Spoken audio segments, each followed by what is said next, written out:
Hey, you're listening to the Smoke Meat Podcast. I'm your host, Brad Pittman. Smoke Meat's brought to you by Joe's Underground at the corner of 8th and Broad in Augusta, Georgia, in the bottom of the Lamar Building. They make you feel so great the first time you walk in, make you feel like family, and every time after that. So go on in, make some new friends, hang out with some old ones, just go have a good time. Remember, I goes to Joe's, and so should you. That's Joe's Underground in the corner of 8th and Broad in Augusta, Georgia, in the bottom of the Lamar Building. Today, my guest is Brian Sebastian, host of Movie Reviews and More, and he is such a great guy. We had so much fun, and I love watching his channel. I'm going to have a link to it down in my show notes. Y'all make sure you go to it and check him out. Such a wonderful guy, loves giving people chances, and he's helped so many great folks that I just love him. He's a great guy. Y'all enjoy this. We're going to get this beast kicked off here on Smoked Meat. Hey, so how you doing today, Brian? I'm doing good. We're doing what we can to help other people. Exactly, man. And I'm happy to have you on my show. You know, Eileen told me you were coming, and I was excited. You know, I started doing my research, and you know, it's funny. You've got a very common name. I'm not sure if you know this or not. But, Really? yes. Google Brian Sebastian. Oh yes. But you know, I talked to Eileen a little bit, and of course I've talked to you, and I was like, yes, I got the right Brian Sebastian. I'm so happy. But Well, yeah. here's what I found out about Google. Google doesn't tell you everything because it could come up underneath movie reviews and more. Yeah. It could come up as Brian Sebastian, CEO, movie reviews and more, or movie reviews and more and Brian Sebastian, because it comes up different ways that it's very interesting. Yeah. Yeah. So, I mean, that's just one of the things I do, and I check all kind of places and do a lot of homework on these things because it's funny. I interviewed Mickey Burns, and you know he does the show Profiles. Yeah, I like him. He's interviewed everybody, and I almost cut this segment out of our episode, but I decided no because I'm human and I got schooled on my own show. It was the nicest scolding I've ever gotten. I'm not sure it was actually meant to be a scolding. But he told me all kind of good stories and was telling me about his book. And toward the end, I said, you know, I've not read the book yet, but I am going to read it. And he said, I've got one more story for you. And he was telling me about a celebrity who had done a book, and he was going to be on his show. And somebody emailed him a radio interview and said, you need to listen to this first. So he listened to it, and the guy said, hey, I'm from W. So. Glad to have you on here. And the guy said, so have you read my book? And the guy was like, not yet. And all you hear is click. And I'm like, oh, man, I just got smacked around on my own show, but I deserved it wholeheartedly. And I learned. I like to do good research because it is respect for my guests. True. But yeah, that was so funny because I almost cut it out of the episode. And I'm like, no, you were an idiot. You're gonna pay for it. The man. No, the you leave it all on because Yeah. it's something that's recorded, and that's a good thing. Exactly. The only editing I do is I may change our levels a little bit, but I record an intro and put a little music under that, and that's all my editing. So I figure all the ums and the breathing and the coughs and everything else, that's flavor. That is what it is. It makes it where it's not like, so Brian, tell me about this. You know, that's garbage. I hate the canned radio thing. Nah. Right, yeah. But no. But I know you, like I say, you do the movie reviews. I am a movie freak. I love Really? all kind of movies. Me and Netflix and Amazon Prime, Tubi and Crackle, and I think Hulu and Comcast have gotten along really, really well during this pandemic. That's good to know. Oh, yeah. 'Cause now I'm going to test you on your movie knowledge. All right. Hey, I'm ready, man. I am ready. When I interviewed Robert Wall, I interviewed him. He actually interviewed me for 30 minutes, which was awesome. So I'm up for anything. Robert's funny. Oh, I loved him. He was so great. When he comes to Atlanta, I've got to feed him ribs. That's Yep. funny. Yep. I make an open invitation. Anybody I interview when they get to Atlanta, call me. I will feed you. Oh, Well, yeah. you're not too far from where my mom lives, so I'm going to take you up on that. Hey, I've got a 25-pound brisket sitting at my house in Thompson waiting on me, so I'm ready to do some cooking. Wow. Oh, yeah. And my brisket's awesome because I do a coffee rub on it. Uh huh. I do it nice and slow, do it for about 16 hours. Oh, yeah, it's a wonderful thing. That's good. Oh, yeah. That's what, if I can't do anything else, I can cook. That's for sure. I've actually, when I'm finished recording today, I'm going to go put about 6 pounds of beef jerky on my dehydrator. So, Wow. yeah, I've always got something going. Well, you have to with the job that you do. Yeah, yeah, and I love cooking for them. I actually last night we finished up a big pan of lasagna that I made for my captain's birthday. I made it Friday, and we just finished it last night. And man, it was good. And it was a hurry up lasagna. It wasn't my all day lasagna, but it was still good. But yeah, my all day lasagna, I have to get up early in the morning to do it. But I grind the meat. I do my own special blend of meats. I do the pasta by hand. I make the sauce by hand, and I make the cheeses. So it's a long process, but it's worth it. It's so good. Wow. But oh yeah. Well, speaking of cooking, a movie I know you've probably seen. Have you seen Chef? John Oh Favreau. yes, yes, with John Favreau. Yeah, that was so good. And he got hardcore into it. He still like really does it. Well, the good thing about John's come a long way. You think Yeah. of John, you think of Vince Vaughn, and Hmm. look where their careers are now. From, you know, man, Swingers. Yeah. That's I couldn't be happier for the both of you because I was there when the first film came out, interviewing them, and look what John's career is as a director, Yeah. doing Iron Man. He is that franchise. He's part of Marvel. Think about that. Yeah. That's phenomenal. Yeah. And a lot of those things they actually film like 8 miles from my house. Hmm. I live right close to Pinewood Studios, and that's where I a lot of the haven't been Marvel to stuff's that done. that studio. I mean, I haven't had a reason to go over there to do that, but I always wanted to go visit it.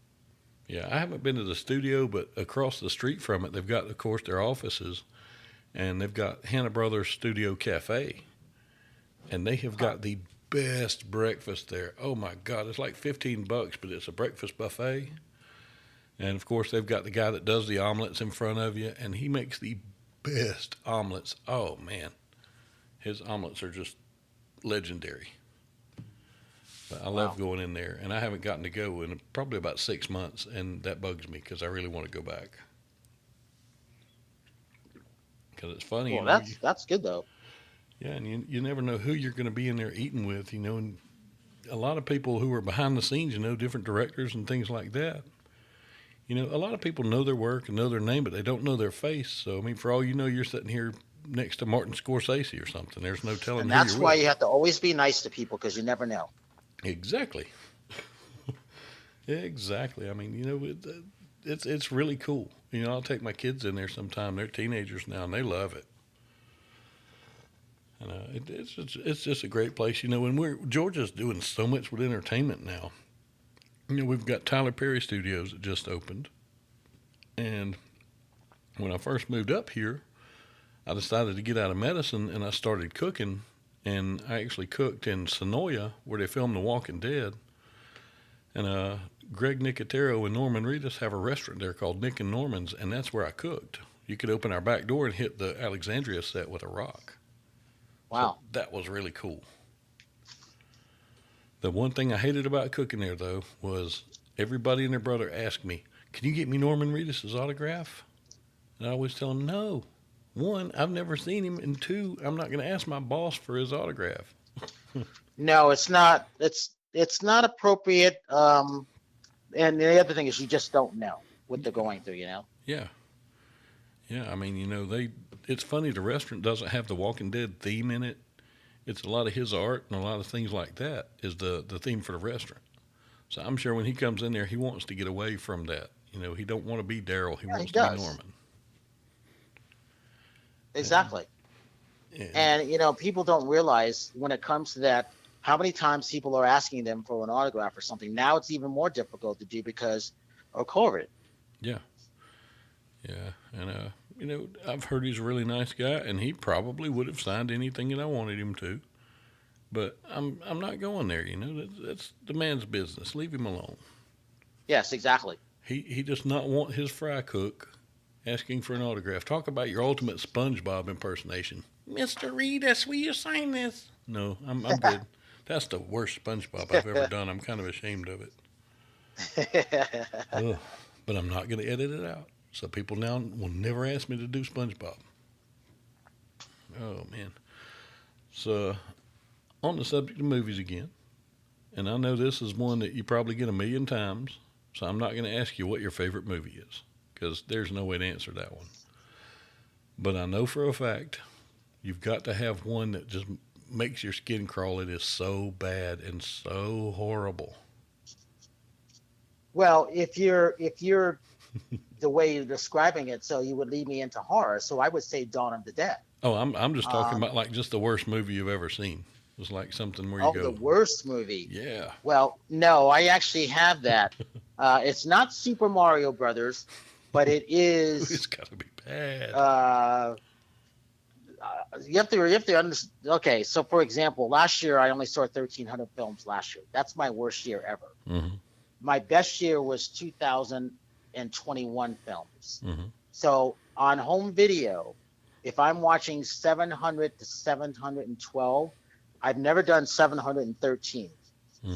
meaning I've watched it on my computer, on anything out of home, links, DVD that they would send to me, Yeah, or else, and then I have them on videos. I keep them separate, and then I add up the total. yeah, So from all those years that I've been watching them since 1991, I've been keeping track since 1992. And the reason I started keeping track because I didn't know how many movies I watched in 1991. hmm, So think of all those movies that I've watched. Like I said, only 1,300 last year. So the worst one I ever saw, and I remember it, it was called, it wasn't unbelievable. It was like unforgettable or something like that. It was just, and I'm always worried when someone says, you're going to love this movie ahead of time. And then it's almost like a curse when they say that. You want to always say, I hope you will enjoy the film, please.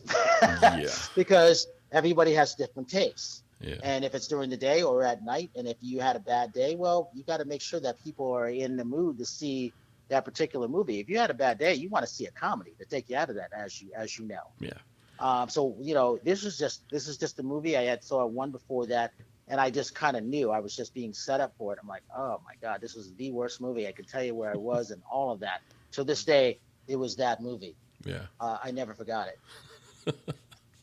I love it. And it tickles me. A lot of movies, just the timing or different things when they come out, make it where you don't really see them until years later, and then you're like, man, how did I miss this? And like I've been in a couple of them just as extras. No big deal because we were on scene as the ambulance and they needed a paramedic, so of course I'm going to volunteer. And the first one I was in, you remember a movie called Fled with Lawrence Fishburne and Stephen Baldwin? Oh yes, yep. That was not. Yeah, yep. I I remember mean, that one. it wasn't Citizen Kane, but it was still a good movie. I enjoyed it.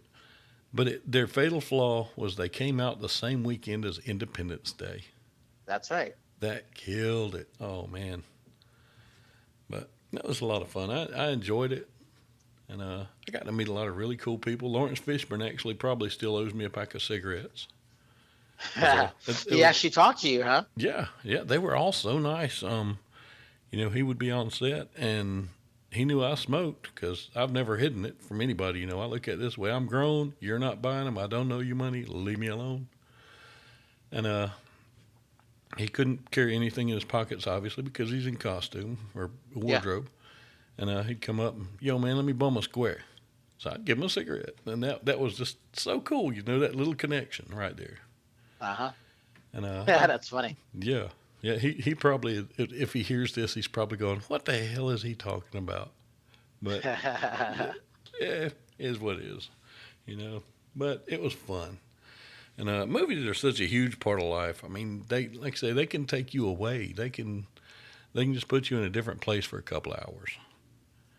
And my wife, she likes to watch movies, but I'll watch something with zero plot, just to get away. I don't have to think about anything for 2 hours. I'm good. She doesn't like that, but I love it. I'm one of those dumb movie guys.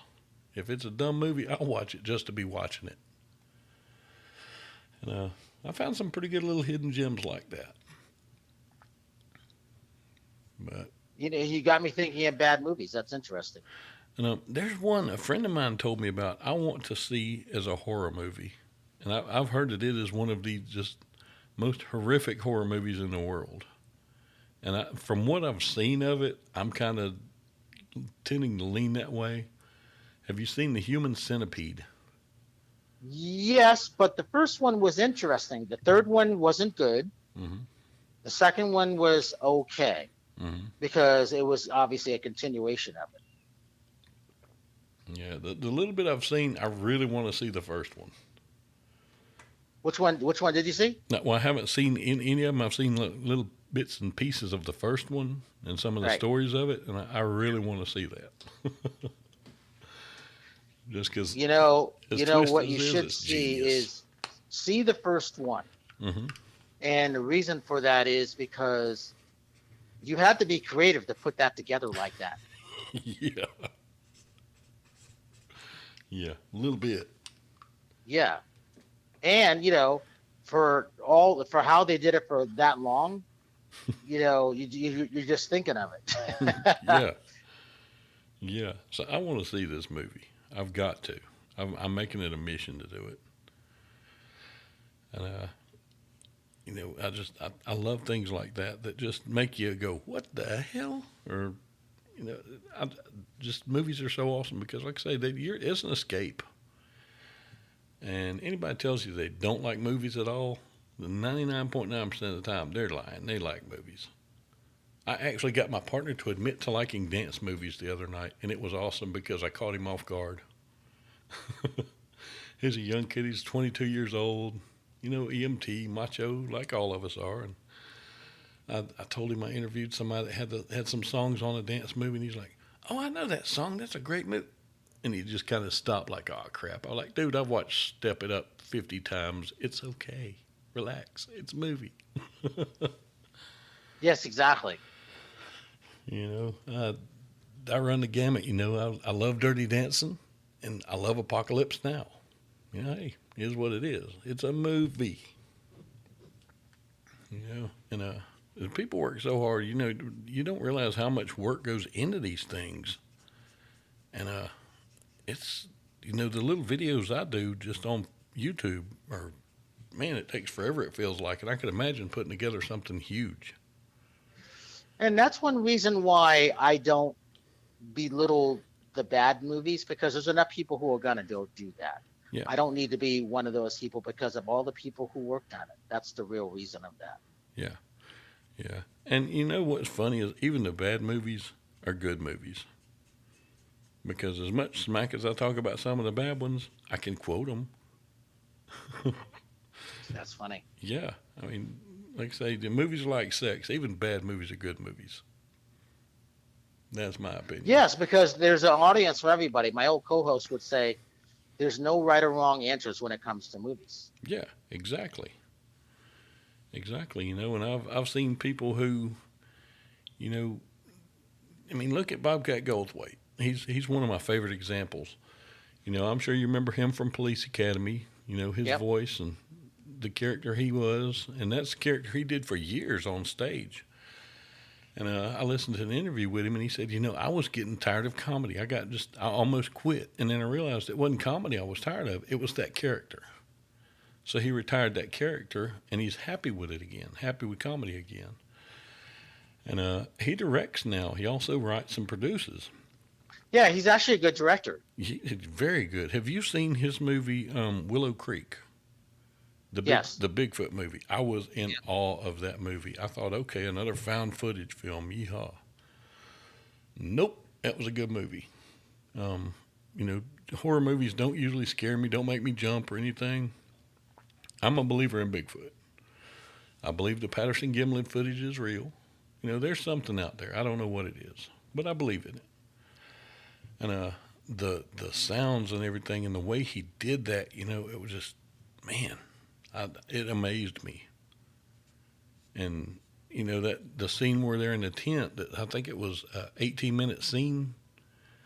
When they were doing it, the guy that was playing the man in the movie, he asked him, said, we could just be filming this in a parking lot because they were out there doing it. And he said, yeah, but you wouldn't be scared in a parking lot. It wouldn't be as real. And it shows. I mean, these people are terrified doing this scene because they didn't know everything that was going to happen. And, he did the sounds in the movie, and, the Bigfoot sounds, or supposed Bigfoot sounds I've heard on tapes and everything. I mean, Right. he does such a great job with it. And it's so neat to understand that this is the same guy that was, 30 years ago. And, Wow. yeah, that just amazes me. And people just constantly surprise me in movies doing stuff like that. You're used to them being this way, and then all of a sudden, boom, they're in this. And they're just killing it.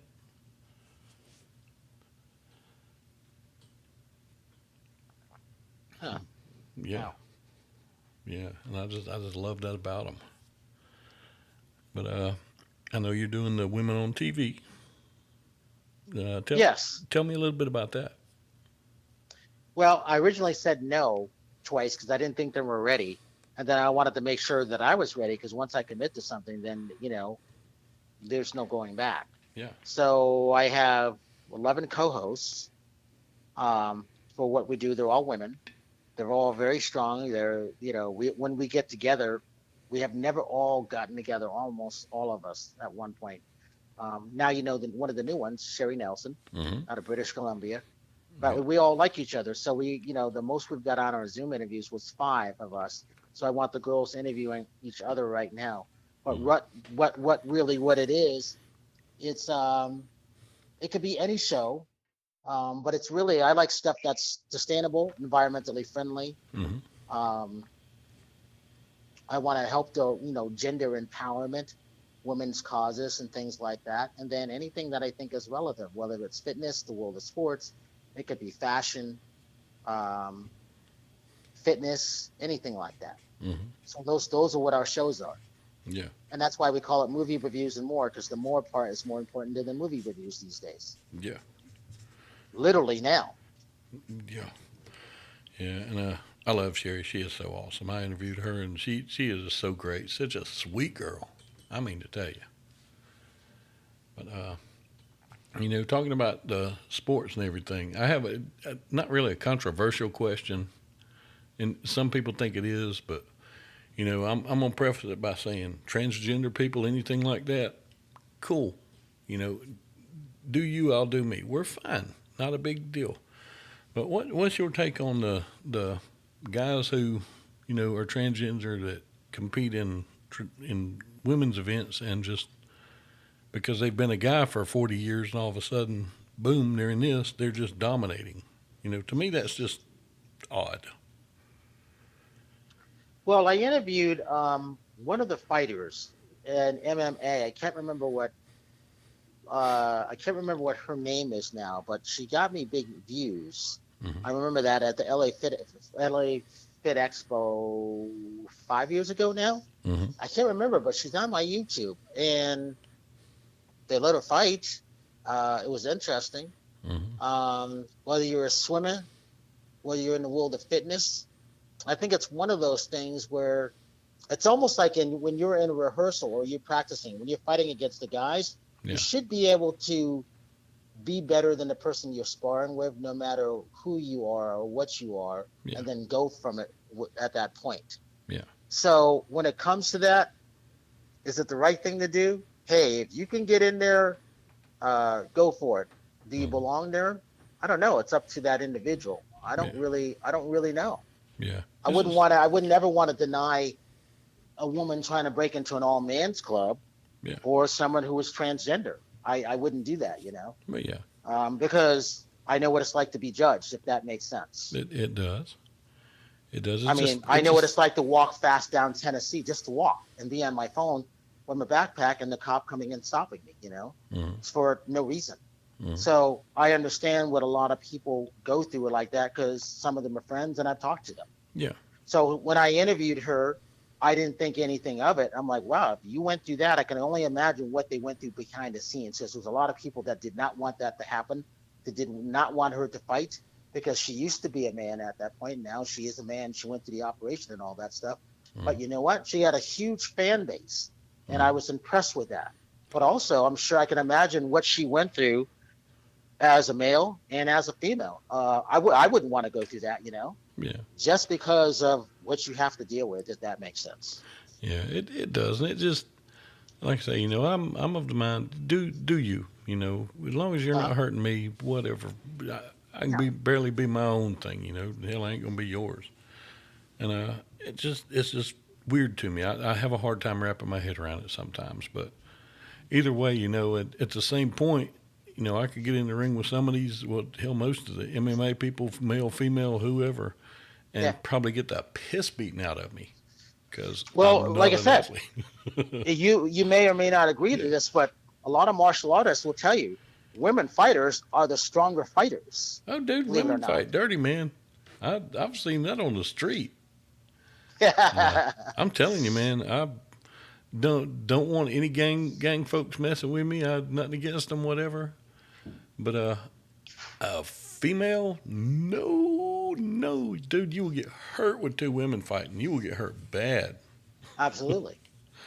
Oh yeah, but It's almost like they're fighting to the death. yeah, yeah.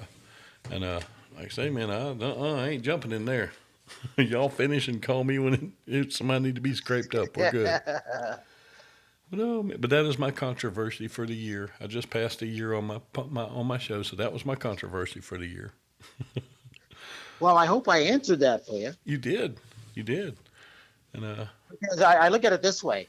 At one point, they didn't want blacks playing football mhm. or basketball or hockey. You know, I remember talking to Willie O'Ree. He was the first um, person of color to play in the hockey league, Mhm. and he's still alive. He's 82, 83. But people don't realize out of Canada, um, the fact that you play hockey, you're tough. But the fact that people didn't want you to play hockey because you were black, that's even tougher. But here's the third thing. He played basically with one eye. He got hit in the puck when he was in high school.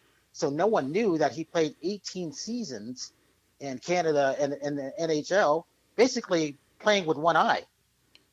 Damn, I didn't know That, that. imagine that. Yes, there's a documentary. It's a good documentary. It's called Willie. But his name is Willie O'Ree. He's still alive. So when it comes to that, imagine doing that. The game of hockey is tough, and Yeah, certain people didn't want you to play at that point. But imagine playing with one eye. man. And he never told anybody why, because he loved playing the game, and they wouldn't have let him play. Hmm. So think about it that way. So Yeah. you never know what people are overcoming to do what they're doing. The Hmm. fact that they do that, I think that's accomplishment within itself. Whether you're a woman wanting to fight to get in, well, practice harder and do all the stuff. And if you beat any of those guys, that says something right there, Yeah, because you are. yeah, yeah. And like I say, you And never there's know. not anything to be embarrassed. There's just, hey, you remember? I don't know if you're how old you are, but remember at one point they used to say the reason that black people could run so fast, they had an extra bone in their foot. Did you ever hear that one? I never heard that one.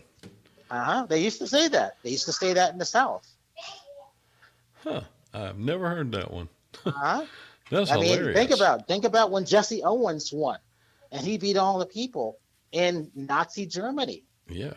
The and master he race. Yeah. he wouldn't have won the long jump if, and they became friends afterwards, if the German jumper had not told him, do it this way, try it this way, and because of that, he won his fourth gold medal.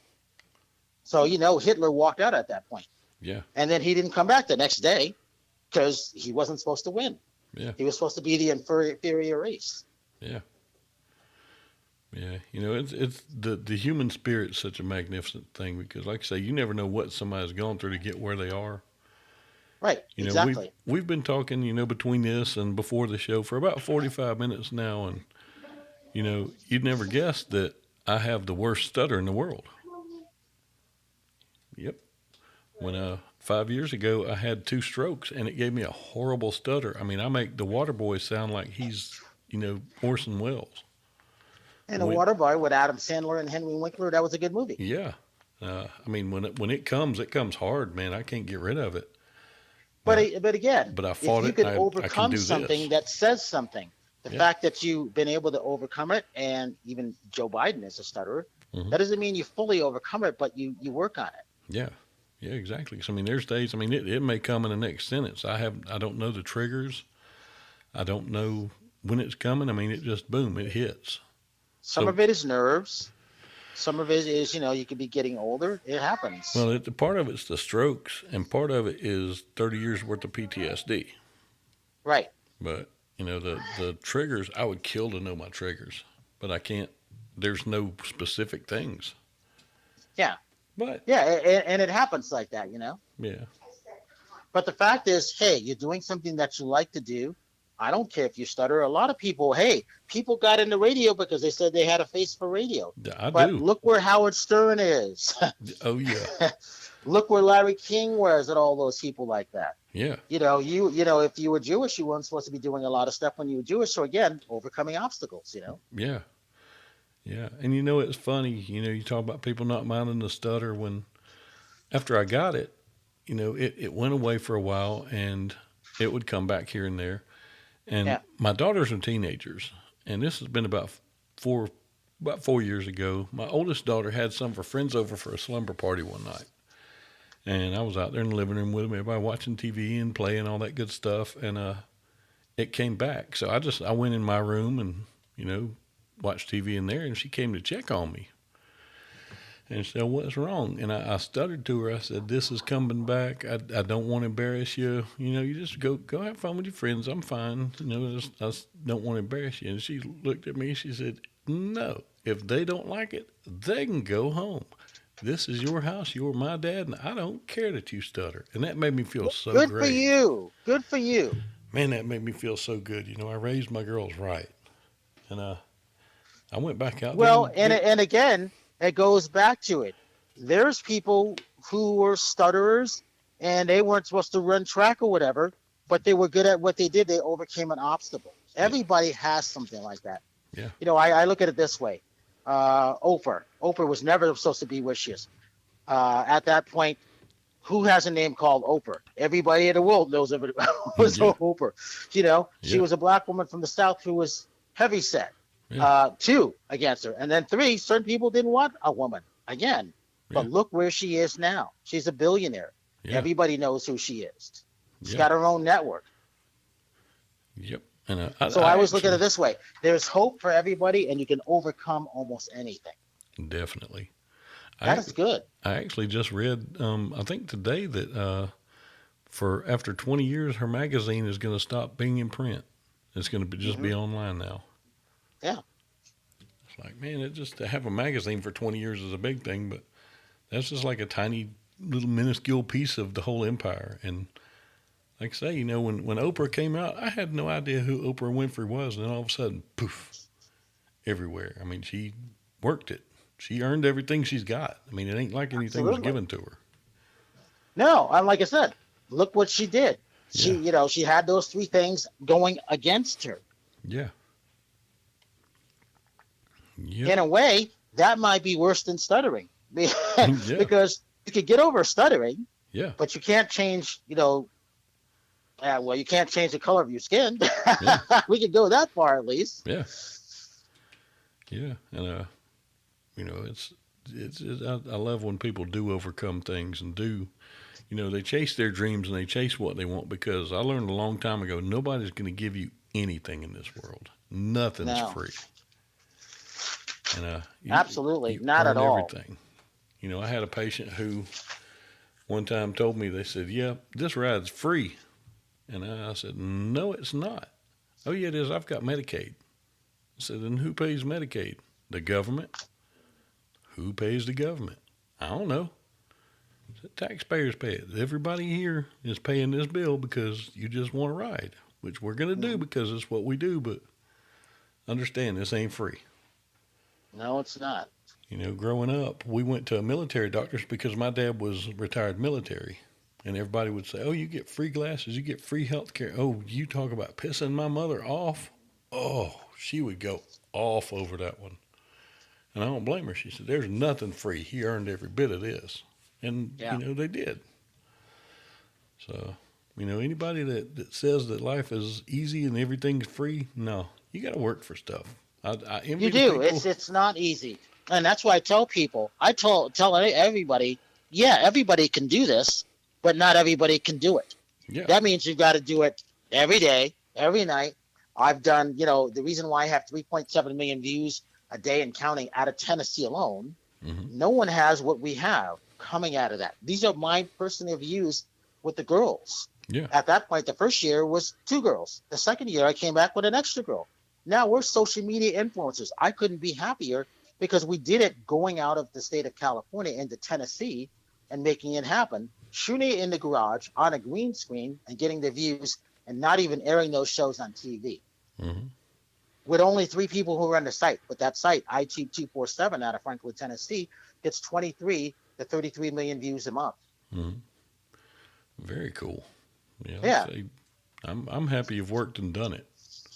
Well, like you said, it didn't come overnight. Our first show that we did there in Tennessee is because I chose the film with Edie Han that I put in the Hollywood Film Festival in 2015. Hmm. So she goes, Brian, you got to come down to Tennessee. You got to come down to Alabama, and I'll do that. I'm like thinking, oh, okay, not, just like someone said, hey, come visit me in Norway. Oh, okay. Yeah. The chances of you going to Norway just out of the blue, that was like going to Tennessee. And the last time I was in Tennessee was in 1977. So Hmm. when I go there in March, I'm like, wow, I was impressed with what the women, as they were called Southern Swift, Southern Women in Film and Television, what they were doing. Hmm. I was impressed with no money what these women were doing. They Hmm. did a better job than what we did with the Hollywood Film Festival. And I Hmm. never forgot that. And I said, they flew me down here, put me up. I'm going to help them. I was honored by that fact because they didn't have to do that. It's Yeah. because I chose Edie Hand's film, had to fight to get it into the Hollywood Film Festival, and it won some awards. And then when I got down there, I didn't realize that she's Southern royalty, which is why I called her my Southern mom. I was kind of Nice. joking when I did that. No, when you're part of the Elvis Presley brand, just Hmm. think of everybody that loves Elvis Presley around the world. You Yeah. think of Graceland, you think of the Grand Ole Opry, you think of everything. The Yeah. people that I met are my friends today because of her. So when I did that show, I had no idea I was going to get 1 million views by doing a show with her because she's a five-time cancer survivor. She wasn't supposed to be there. She drove 2.5 hours to just make it to be on the show with me. She didn't have to do that. We did 6 shows that day. Those 5 shows that are up, 3.7 million views a day and counting. We still got 5 shows that haven't been put up. That's just out of Tennessee alone. So imagine that. That was not supposed to happen to me. So I got people saying, how'd you do this? Well, here's the long story. There is no short story. There is no short story to anybody who made it. Yeah. If you think of what Michael Jordan did with The Last Dance, him and Phil, you know, forgot the name of the coach, Phil, I can't remember his name right now, Dennis Rodman, all those people. Hmm. It took a team effort. This is a team effort. Yeah. So the fact that you invited me on the show, I don't take those things lightly because we've all been there. Yeah. You never know where you're going to go. But you remember who went on your show when you first started, right? Exactly. Yeah. Because 'Cause, we didn't have to, but we're supposed to. We're supposed to help other people. yeah. I That's mean, very important. a lot of people that I've dealt with, in the podcast world, I thought when I got into this, okay, there's not going to be any drama. I'm happy. And it's amazing the drama that can happen here. And people think it's a competition. I don't look at it that No, way. it's not a competition. That's not what it is. I could monetize this and probably make a nice little chunk off of it eventually, but I do it for Mhm. fun. I love helping. My first guest was a friend of mine named Jesse Suggs, who I've helped in comedy, Right? and he actually just posted his first podcast episode because he wanted to know about it, and I helped him with that. And like I say, you got to help people because it's not a competition. If his show Right? gets more hits than mine, God bless you, man. Have fun with it. Exactly. Congrats. And too many people take it for, you know, at the end of the day, if I'm not number one on Apple Podcasts, it's not going to kill me. It's No, not not going at to take all. food off my table. We're good. I'm having fun. I'm meeting new people. I'm making friends. After today, I can count Brian Sebastian as a friend of mine. And that's That's right, awesome. because your wife probably also took care of my mom's husband. Yeah, And you know where my mom lives. yeah, That's not a exactly. coincidence. And So when I come into Georgia, yeah, of course I'm going to be calling you because yeah, that's what we're supposed to do. yeah. And I think it's so cool that when I'm at work, technically I protect your mom. And that is so cool. Hmm. Exactly. You just never know. That's why you should always be nice to people because you never know who's going to come out of the blue and actually help you. You Yeah, don't know that. exactly. Exactly. Man, I know you're welcome on here anytime. I don't care what it's about, who it's for, or if you got anything to promote. All you got to do is call and say, hey, Fat Boy, I need to record. And I plug in and hit a button, and we're there. And that's an open invitation. Well, it'll be one of those things where, you talk to, some of my other co-hosts. Yeah. That'll be fun for you. That will make it fun for me. All you got to do is send them my way. I'll talk to them anytime. Like I say, I've talked to Sherry. And so, yeah, anybody, man, I feel like everybody has something to offer. And because I'm not a traditional interview, I can just, I hate to say I can get more out of people because I don't look at it that way. Yeah. I look at it this way. Yeah, I can ask the standard questions you've answered 500 times today alone. And everybody has heard that. Everybody will get to the first 3 minutes of this show and say, nope, and hang up or get rid of it. Exactly. Or they can get to know you a little bit and they're invested in you then. And they want to see, okay, well, man, we got to check this out. I like this guy. And it helps everybody. And if nothing else, you're human to people now. You're not, oh, he's the host of this, or he's this, or he's. No, that's Brian. Cool. Let's check it out. And I like that. Hey, like I tell people, you just never know who would rescue you. It won't be the person you expect it to be. You No, just never know. So be nice to everybody. You never know. exactly. And I I learned mean, that. like I said, I can tell you examples of, like I said, when I met, Vince Vaughn and John Favreau, look where they are now. Yeah. Imagine if I pissed them off. It wouldn't be a good situation. No, I don't want him to interview me. I remember when he pissed me off. Yeah. You never know. Yeah, exactly. And, it's funny. When I first started interviewing people, I would find out their connections and all. 6 months ago, if you told me that, I know Vince Vaughn a little bit, I'd have been like, dude, you got to get me Vince Vaughn. Now I look at it like this. I don't do that, one, because that's like people asking me for Norman Reedus' autograph. And two, if I do a good job, Vince's people will say, hey, you got to listen to this guy. You mind Absolutely. if we check him out and give him your number and all this? And Yep. it'll happen. I've been doing this for a year. I'm not going to get the Rogan numbers yet. But now, if there is anyone out there who wants to pay me $100 million to just be on their network, sold. But it's not going Well, to happen today. and again, the other thing about that, do what you love and then it will follow. It is still true. Yeah, Here's the thing that they don't tell you. It's going to take you work to do it, and it may not happen overnight. And would you still do it if it took you 10 years? That's the question to ask yourself, yep, because exactly, that's how long it may take. The world has changed. But would you do exactly. it? The answer is I'm sure you would because you like doing it. I love doing it. There are days when I'm not able to record at all, and there are some days when I'm able to do. I've got a couple of days where I've got 8 interviews lined up, Wow, and that's good. I love doing those just because it's you know it. I've got shows that are in the can that I'm putting out still, and it's just something I can put out there for people to forget for a minute. Right. And that's very important. Yep, definitely. Well, Brian, have you got a website or a Facebook or a YouTube or anything you want my people to look at? Just let them know. Yes, I would tell them to go to www.theartofmontague.com. And it's just how it sounds. TheArtMontague.com. Theartofmontague.com. You'll see what we're building, environmentally friendly, sustainable technology that you've never seen. Mm-hmm.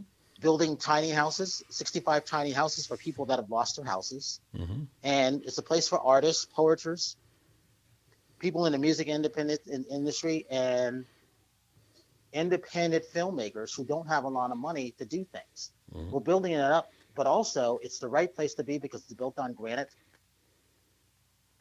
We're having 10 acres of food that we plant ourselves because the fertilizer, the ground is not contaminated. There's no fracking. We don't have Mm-hmm. to worry about the earthquakes because we're on granite. Mm-hmm. We're high enough up above sea level that we don't have to worry about Chinese smog. We don't Mm-hmm. have to worry about a tsunami. And the technology that I found around the world is the best in the world.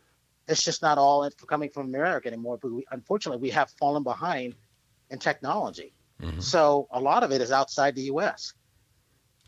But I still like to champion anything that comes from the U.S. Oh yeah.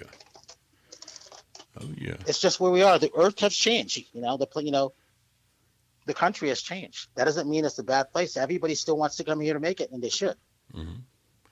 Yeah, I know when I interviewed Sue Wong, she told me about where she came from in China and, how she came up and she's, built and lost more fortunes than I ever will. And it's because Yeah. she's worked her tail off and she is living the American dream now because of that. She worked for it. And again, here's the other thing. Sue is a woman. Mm-hmm. She's Asian, but she's got some of the best designs in the world. Yeah. One of my co-hosts in the world of fitness wore one of her $20,000 gowns at our Nice. Hollywood Film Festival in 2015. Nice. And you know So what? when it comes to those things like that, those things really are important. Yeah, and she did it. Nobody gave her anything, and she came and, like I say, you can work and you can live the American dream. And I look at it this way: $20,000 gown. I can go back to every piece of clothing I've ever bought, and I'm so cheap. I don't think everything I've ever bought is that much. And it's so awesome that her stuff is that great because it is. I mean, I've looked at some of it. And I'm not a fashion guy, but I know what I like. And See, and I have to deal with a lot of the fashion because of the girls, but also that world has brought me close to everything too, because you want to be able to touch most things because you never know who you're going to meet. yeah, yeah. And it's funny. I'm sitting here talking to a multimillionaire, and we just talked. I mean, it was like we were sitting down having coffee at Waffle House or somewhere, me and her, and it was just so cool. Hmm. And like I say, you never know who you got. That's right. And when it comes to those things like that, that stuff is very important. Hmm. Definitely. Oh man. Yeah, so I would say theartofmontague.com. Okay. That's where a lot of people, we're here to service people, but we're also here to help those people that need help. Hmm. And, for anybody who wants to donate to it because it's nonprofit, just donate $5. But, if you're invited out to the property or you're able to make it out, look to see what we built. Your mouth will drop at that point. Very cool. Yeah. Very, very cool. Well, man, I appreciate it a bunch. And like I say, anytime, all you got to do is yell. Let your people know all they got to do is yell. We will get this Hmm. done.